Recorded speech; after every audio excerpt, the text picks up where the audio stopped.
So your niche will evolve with time. It's natural because you are changing and evolving with time, and that should be reflective in your business as well.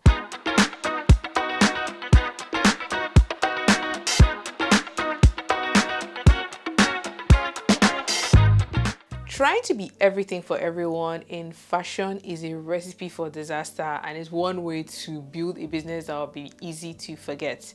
Hi, my name is Priscilla. I'm a Nigerian women's wear designer based in the UK. And in this video, I'm going to be sharing 5 steps that you can follow one after the other to help you identify your niche as a fashion business, or just fine tune one if you've already identified what your niche is. I'm a huge fan of niching down when you're starting out as a fashion business because the fashion industry is very competitive, really saturated, and it's easy to kind of get lost without knowing what direction you want to follow. So I'm going to be sharing 5 steps that you can follow one after the other to help you identify your niche, which would help you to make better sales, help your brand to also stand out a lot better in the industry. So if you're someone who is looking to find out a niche for your business, make sure to keep on watching. Give this video a thumbs up if you do enjoy it, and leave a comment down below if you have identified your niche or there's a niche that you think your business might be suited for. Leave that comment and let's have a healthy conversation down below in the comment section, and let's get straight into this video because I'm excited to actually share what these steps are, and I hope it will be useful for someone watching. It is very important to actually know what a niche really is. It is not just saying, oh, I make dresses, I sell dresses, I'm a fashion business and my niche is selling dresses. You want to be quite specific about a few things for you to truly identify what your niche is. So you have to identify first and foremost what product you are going to be offering, and then who that product is meant for, so your audience, as well as what price point or what price bracket that product is going to sit at, in addition to your values as a brand.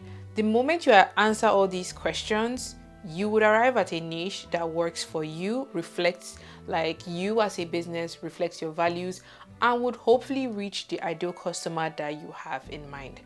Let me give a good example. Say you're someone who makes shirts and you want to figure out, a specific niche within the fashion industry of you, like, making and selling these shirts. So you've identified you want to make shirts. Is what kind of shirts are you going to be making? Are you going to be making shirts for the working woman, the stay-at-home mom, for students? Because a shirt made for a stay-at-home mom is tailored very differently compared to a shirt that's made for a woman who has a career in corporate, in a bank, in a very formal setting. It's important to identify what the product is and who the product is meant for, because it affects how you create that product and how that product is styled. Now you've identified all those things. Okay, the shirt is for the working woman, it's going to be, simple classics that she can wear week in, week out to work. How much is this shirt going to be? Is it going to be, at a lower price point? Is it going to be mid-level? Is it going to be luxury or more expensive? You really need to decide on your price point, because that would affect a lot of things. It would affect the kind of materials you use to make your product. It would affect how you package the product, how you market it, how you sell and brand yourself based on the price that you want to sell that shirt for. Now you've identified what the product is, who you're selling it to, what the price point is, what are your values as a brand. I find that not a lot of people actually think about this. And the thing with values is it's this intangible element that would really ground you as a person and as a business, that if in 10, 20 years, those values are the core of what makes your brand your brand. So for one, I am huge about being transparent, about being relatable, about being kind, about being warm. So no matter what I do, whether it's a video, a product, those values will translate one way or the other. Once you've identified what the product is, who you're selling it to, how much you're going to be selling it, those values would be grounding factors that would help your brand to stay consistent years and years to come. Step 2 would be for you to look inwards and really think about what you enjoy creating. What style, what fabrics, what era, what trend, what details. Because these are possible elements that you could not incorporate into your product design. It's okay to create products that you would wear as a founder. That's totally okay. As you grow and as you evolve as a brand, this could now be more tailored to the target audience that you're trying to reach. But at the beginning, you can decide to create products that you yourself, you like, you enjoy making, you enjoy wearing, and you enjoy styling. Because if you don't even like what you're creating in the first place, do you think another person is going to like it? Like, let's be honest and let's be real here. Because at the end of the day, there's only one you. There's only one you with likes and preferences compared to anybody else in the world. So if you pull out bits from yourself into your brand, it makes it one of a kind because it is kind of tailored and brought out from your imagination as a creative or as a brand owner. The next step is for you to actually go in and do some research and find out what markets currently exist in fashion that are underserved. It might be men who are eco-conscious shoppers but want elevated basics. It might be, tall women who really want to wear pieces with bold prints. It might be the maternity fashion or clothing for pregnant women. We still want to look cute when we're pregnant, but I noticed when I was pregnant, there were actually not a lot of nice looking pieces that was comfortable around the bum. So these are some industries, that these are some sectors that exist in fashion that don't have a lot of options and are heavily underserved. If you don't even know what to get into or what's like underserved sectors to possibly explore, you can read reviews on social media, or you could just go and post a Q&A on your stories and ask your audience, guys, what thing would you love to be created in the fashion industry? What products do you find yourself needing day to day? And most times people will tell you and people will give you ideas. Some of my best product ideas have actually come from my subscribers and my followers. So people will tell you what they want. They will leave it in the comment section. They will leave it in reviews. They will leave it in ways that is not up to you as a business owner to go out there and actually find and search what underserved spaces exist in the fashion industry that you can possibly tap into as a business owner. Next, we want to check the competition, and this is not a copy. No, we do not do that in 2025.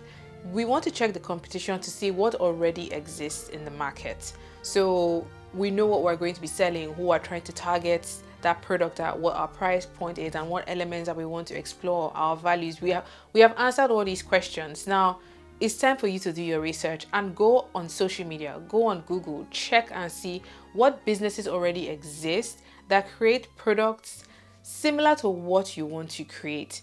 It might be a slight variation, or it might be at a different market level in terms of pricing, or it might be in a different country, but see what already exists and then see what's working for them. Maybe their product offerings are not as many, or their sizing might not be as wide, or their pricing might not be, really fine-tuned yet. You can identify things that the competition is lacking in a sense and leverage those. I say step 5 is the one step that I find a lot of people get discouraged at, which is basically to test, refine, and repeat. You will make mistakes. Just prepare yourself for the fact that you will make mistakes, that the first launch might not sell, that the first product might not take off. But from you putting it out there, you are putting that product out into the world. You are going to get feedback you can now take and use to refine that product or that service. But if you don't put anything out there, how are you going to get people to become aware of, this product idea or this service or this thing that you're trying to create in the first place? So just start. A lot of people ask me, oh, I want to get everything perfect. What should I do? What can I do? And I'm like, just start. It can be scrappy at the beginning. As long as it's not an expensive scrappy and not an expensive mistake, put it out there. Because the same way you're thinking of that idea, somebody else is thinking about it somewhere else. And if you stall and take your time, another person will come, launch that product, and you'll be there thinking, oh wait, I thought of the same thing. I was going to release the same thing, but because you kept procrastinating and you sat on your own hands, that idea was not released into the world. Test, refine, repeat. Because when you've sold this product, when you've released this thing and put it out there, people are going to use it. People are going to tell you, oh, next time maybe you can add this detail or add that detail, or maybe you can do it in this colorway or that colorway. But you will not get all that feedback unless you put this product out into the world for people to actually use, experience it, and now come back to you with helpful tips that would help you improve the brand in the long run. This is also one great way to build a community, from you taking on what people say, taking on the feedback, and them seeing you reflect the changes. They would think, oh wow, this brand actually listens to what we're saying as customers. Okay, It means they care about our needs and they're not just here to make only money. They're here to actually build something meaningful that will sustain itself over time. So I hope you guys have found this video useful. If you honestly follow from step 1 to 5, like, and take your time doing it, you would realize that there will be 1, 2, or a few different niches that you want to possibly explore as a business owner. I will also say that your niche will evolve with time. Kimde is a very good example of this. When I started my YouTube channel, I was just posting hair and makeup videos. It then evolved into sewing tutorials. And now I'm in a space where I care about creating videos like this, where I kind of share ways that we can make smarter decisions as business owners. So I will still show you how to make garments, but I'm now at a point where I'm like, okay, I have this brand I'm running. I'm sharing how to make clothes, but who is the person that has a business but wants to learn how to work a lot smarter? This is where content like this comes into play. So your niche will evolve with time. It's natural because you are changing and evolving with time, and that should be reflective in your business as well. I hope you guys enjoyed watching this video. Comment down below any questions that you have. Let's have a conversation, because from your comments I also get video ideas of what I could do in the future, especially in this like fashion business series. A lot of times it's from the comments and the questions that you guys ask. So leave your comments, your questions, your ideas down below for a possible future video idea, and we could make that happen. Until next time, have a good morning, afternoon, and evening wherever you are. Bye.